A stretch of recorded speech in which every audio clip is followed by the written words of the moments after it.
So today I am sitting down with Dan Kinsley, the engineering lead of Civil. How are you, Dan? Doing all right. How are you? Good.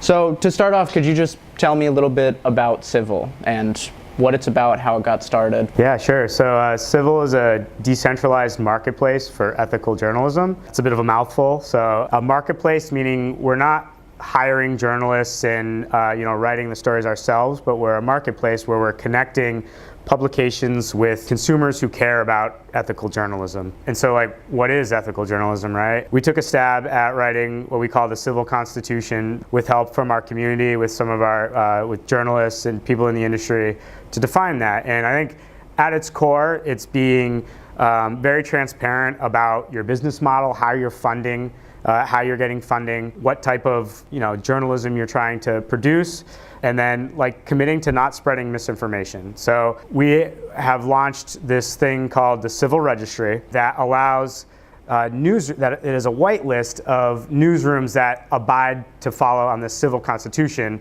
and they're vetted by the community. Why use blockchain technology in journalism? Decentralization is a big part of it, and really crypto economics is the big thing here. So crypto economics is essentially just a way to incentivize the actors in the community to provide desired outcomes. So for example, Bitcoin has the crypto economics of proof of work, where if you mine these blocks and essentially secure the network, you'll get financial rewards. So Civil has a similar. We have a crypto economic mechanism called the Token Curated Registry, our Civil Registry, that incentivizes the community members to maintain this whitelist. So essentially it's saying, we will pay you money if you vet out these uncredible, unethical newsrooms, and we will pay you money to vote for the good, ethical community members or publications. So I know you mentioned misinformation in there, and obviously fake news is this big hot topic ever since 2016. So was fake news a big motivating factor behind the company, or has it sort of informed the company's mission as you've moved on? Yeah, I think that's really one of the key drivers. I think as we look at sort of the journalism industry right now, many would argue is in crisis right now, crisis mode. And I think a big part of that is the business model, right? And the business model is selling advertisements, and the way you sell advertisements is by getting page views. And I think misinformation and clickbait headlines could be a big reason for this happening, right? Is you have this sensationalist headline, you get a bunch of page views, and that's how you monetize. And the problem is that there's this fundamental disconnect between the party creating this body of work. They're beholden more towards the people that they're selling the advertisements to than their readers. And that's a huge problem. So we think with Civil, we can build a new model where journalism and publications are held directly accountable to their users through really monthly subscriptions or new ways of monetizing. If they have advertising, then the consumers could vote them off the registry, essentially, if they're not being transparent about how they're making their money. On your website, you have a few existing newsrooms scattered throughout the country. How have they found the platform to be, or what are sort of the unique ways that they're using your guys' platform? Yeah, so we call them our first fleet of newsrooms. These are just huge names in the industry coming from, the New Yorker, the All, DNA Info, and they're sort of just really disenfranchised with sort of the industry as it exists now, and they see this opportunity to press reset and to really do it right and to find their own space in the industry. And I think there's just thousands of stories that are going untold right now because they don't have a business model to support that, and so we're trying to find a way to give these guys a business model to tell the stories that need to be told and connect them directly with the people that care about it. So that's really what we're passionate about. With the token, the CVL token, being the financial incentive for journalists and civilians, you guys mentioned the fact that journalists can make a stable living on the platform. Could you talk about what it would look like for a journalist who might be outside the community? Why would they want to come in? What kind of living would they make? What would that look like? So there's incentive for newsrooms to be on this registry, and that's in order to be on that registry, they need to follow the guidelines. They need to follow the Civil Constitution and maintain these ethical guidelines.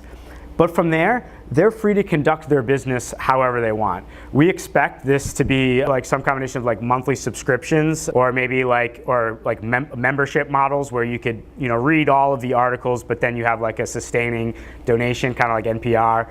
Maybe it's just 100% like crypto donations or 100% credit card donations. Like, we have no control over that, and we want them to find the way to connect with you and monetize however they see fit. Maybe it's selling T-shirts out of a van or whatever, So In maybe a more complicated, something down the road kind of question, but is there risk associated with the potential for maybe a big player to accidentally gain control to blacklist a newsroom with money? Or is there a defense in place against that? Or does the journalist have any say in accepting the voting of the platform, or is that outside of their control? Yeah, that's a really good question. Just like how you could do like a 51% attack in Bitcoin, you could in theory do a 51% attack on the registry, where you could buy up all the tokens to maybe censor a newsroom, and so you'd spend all this money. The way we hedge against that is we're forming this body called the Civil Foundation, and there's a council of First Amendment lawyers, industry academics, and community members that will serve that essentially have veto power over the registry. So if someone buys up 51% of the tokens and censors this newsroom, they've spent the money to conduct this attack. This council then has veto power, so then they could add them back. The token holders could then overrule that decision with a supermajority vote of 66%. So then that is a hedge to make sure that at the end of the day, the token holders ultimately are in control of the platform. The party has spent all the money, but they didn't get the outcome that they wanted. So then now, the next time anyone tries to conduct that attack, they won't do it because they'll see that they'll be vetoed, right? So then usually the next question to that is, oh wait, so you have this beautiful decentralized system, and then this centralized body that you guys have appointed to vet this. So that's a bit of a conflict. So we realized that this is sort of our first attempt, and they have a mandate to decentralize themselves within 1 year. So what they'll do is they'll come up with a proposal to scale and decentralize, and then the community members will then vote to ratify that proposal. So, taking a step back from the specifics of your guys' platform, we're kind of in this moment in time where we're writing the history of blockchain. It's all moving forward really rapidly, companies are emerging.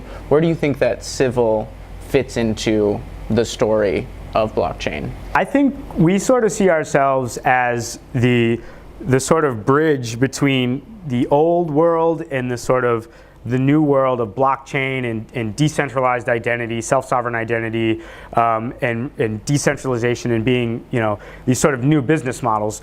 But we're not there yet, right? So Civil wants to sort of bridge this gap, and this is why we have things like where you could accept credit card payments, and we sort of want to slowly expose more people to this sort of the decentralized, the blue pill, right? Slowly bring them into the fold and let them sort of learn at their own pace, rather than saying, hey, do you want to use our platform? You need to do these 5 things. You need to go, acquire Ethereum, install MetaMask, then buy Civil tokens, then do this, this, and this. We want to sort of serve as that bridge, I guess.